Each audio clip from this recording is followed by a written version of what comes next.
Do you dissociate? Probably at least sometimes. Like ozone or gluten, dissociation is one of those things everyone has heard of, but few can really define. Hello and welcome back to Savvy Psychologist. I'm your host, Dr. Jade Wu. Every week, I'll help you meet life's challenges with evidence-based research, a sympathetic ear, and zero judgment. This week, we talk about dissociation, what it is, how it develops, and 3 ways to counter it if you recognize it as a problem in your life. So first of all, what is dissociation? Dissociation is detachment, whether from your body, your emotions, or your surroundings. In short, dissociation is the opposite of being present in the here and now. Everybody dissociates, at least sometimes. Think about all the times you've had to read a page over because your mind was elsewhere, or you pulled into your driveway but you barely remember the drive home. Dissociation is not a genetic trait. Instead, it's a response that gets honed through experience and necessity. It can be useful sometimes. Think of heroic soldiers wounded on the battlefield who blocked out their pain to save others. Or even in daily life, that highly sought-after state of flow is actually technically dissociation. You become completely absorbed in whatever you're doing, whether it's writing, painting, coding, and something like that, and disconnected from your surroundings and the passage of time. Dissociation can also be an emergency survival tactic during intense pain or trauma. It cuts you off from your experience, making you numb when pain or panic would otherwise overwhelm you. This means that in the short term, dissociation is necessary for survival. But sometimes this comes with a cost in the long term. Australian researchers examined adults who were admitted to level 1 trauma centers after traumatic injuries. They were assessed during admission within 1 month and then reassessed 3 months later. They found that those who had more panic symptoms immediately after injury also had more dissociation, which makes sense. The more overwhelming the experience, the more likely for someone to sort of tap out of reality. But this higher dissociation also predicted more likelihood of post-traumatic stress disorder 3 months later. It's almost as if the initial tapping out of reality only postponed the psychological pain and then amplifying it, making it worse later. This might be the case for survivors of childhood sexual abuse too, in some very specific ways.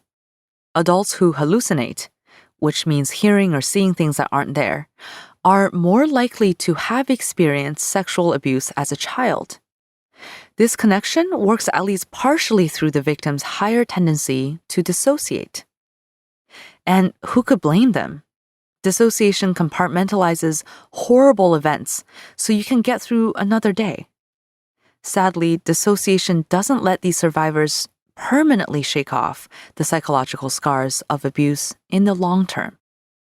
For those who experience childhood sexual abuse, the more they dissociated at the time, the more they were also likely to hurt themselves as adults. All of this speaks to dissociation as a double-edged sword. On the one hand, it offers an emergency escape pod from reality when the body and mind really need it. On the other hand, abuse survivors have gotten so much practice at dissociation that it often becomes automatic in times of stress, strong emotion, or perceived danger. But when dissociation continues to be used, even when the threat ceases to exist, like when the child abuse survivor grows up and moves out, or the abuser dies or is imprisoned, dissociation stops protecting and starts getting in the way. It leaves the person disconnected, spaced out, and ironically, vulnerable to more danger. So how can you tell when you're dissociating? What does it feel like? Well, 2 of the most common forms of dissociation are called depersonalization and derealization. Depersonalization is feeling detached or alienated from your body. So people who experience depersonalization often report not recognizing themselves in a mirror, feeling like their body is not their own, feeling as if someone else is speaking when they are, or even being temporarily unable to speak. It's the ultimate out-of-body experience.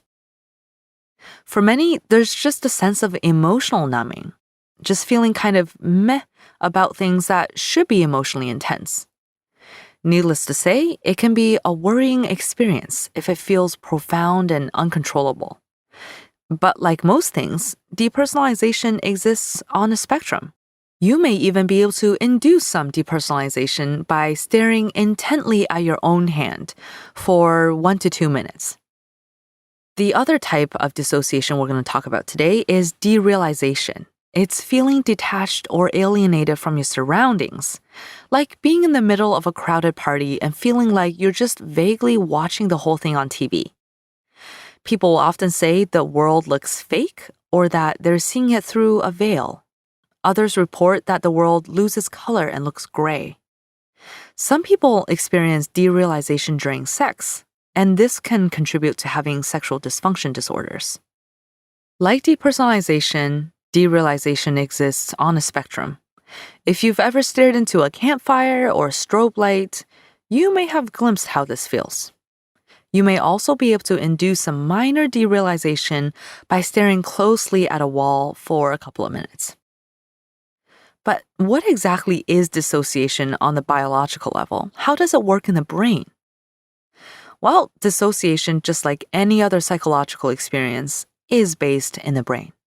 There's still a lot of mystery surrounding how it works, but researchers have found a few ways that the brain activity of people with dissociation derealization disorder differs from those without the disorder. So one major difference lies in the brain system that controls the fight or flight response. In those who often have dissociation, derealization, this brain area is always a little hyperactive. But when something stressful happens, it actually doesn't activate as much as it should. There's also less of a feedback loop in this brain system that tells it to cool off after it's been activated for too long. Another difference lies in the limbic system, which is the emotion processing center of the brain. This area is also less activated than it should be during dissociation, showing again how the brain kind of zones out. Now that you know what dissociation is and what it feels like, what if you catch yourself dissociating? How do you bring yourself back? First and foremost, if you've recognized yourself in today's show and have survived trauma or abuse, it's really worth seeking out help. Dissociation often rides piggyback with PTSD, and both of these are actually treatable. Find a licensed mental health professional with experience treating PTSD with dissociation. The good news is that when treatment specifically addresses dissociation, people can respond really well. Now, for everyday groundedness, let's try these 3 tips. Number 1 is to engage your senses. This is the classic way to keep yourself from slipping away. So, for example, pop a strong breath mint, or 3 or 5. Squeeze an ice cube in your hand. Pay attention to how your feet feel pressing on the floor. Name 5 things you can see right now. In short, just use your body. Gain some traction by feeling, seeing, hearing, smelling, and tasting your here and now. Number 2, pay close attention to your breathing. This is a great one because you can do anywhere, and as you're doing it, nobody has to know what you're up to. Just slowly breathe in through your nose. Feel the sensation of the cool air as it moves into your nostrils. Follow the air as it enters your nose, spreads to the back of your throat. Next, slowly breathe out. Feel the contrast of the warm air and the sensation as it leaves your nose. Again, the sensory input keeps you connected to your body and your surroundings. So don't judge how you're breathing. Don't try to change it. Just pay attention to how it feels. Number 3, choose an object to keep you in the present. It could be something like a small stone, a photo, a keepsake. Some people find it helpful to use something wearable like a ring or a necklace, so you always have it with you. Build an association between it and the present. Every time you see it or touch it, remind yourself that you are here and now. Then when you need it, you can reach for it. Dissociation is varied and often hard to describe. Plus, we've only had time here to touch on 2 common types. If you want more information, you should check out the FAQs from the good folks at the International Society for the Study of Trauma and Dissociation. They have some really good resources on their website. Meanwhile, I wish you a very mindful day of being in the here and now. Thank you so much for listening. You can find me on Facebook and Twitter. I'm at JadeWooPhD. If you'd like psychology tips delivered straight to your inbox, subscribe to the Savvy Psychologist newsletter. You can always make sure you don't miss an episode by subscribing wherever you listen. Savvy Psychologist is audio engineered by Steve Rickyberg and edited by Karen Hertzberg. As always, Savvy Psychologist is strictly for informational purposes and does not substitute for mental health care from a licensed professional. Thank you so much for joining me again, and I'll see you next week for a happier, healthier mind.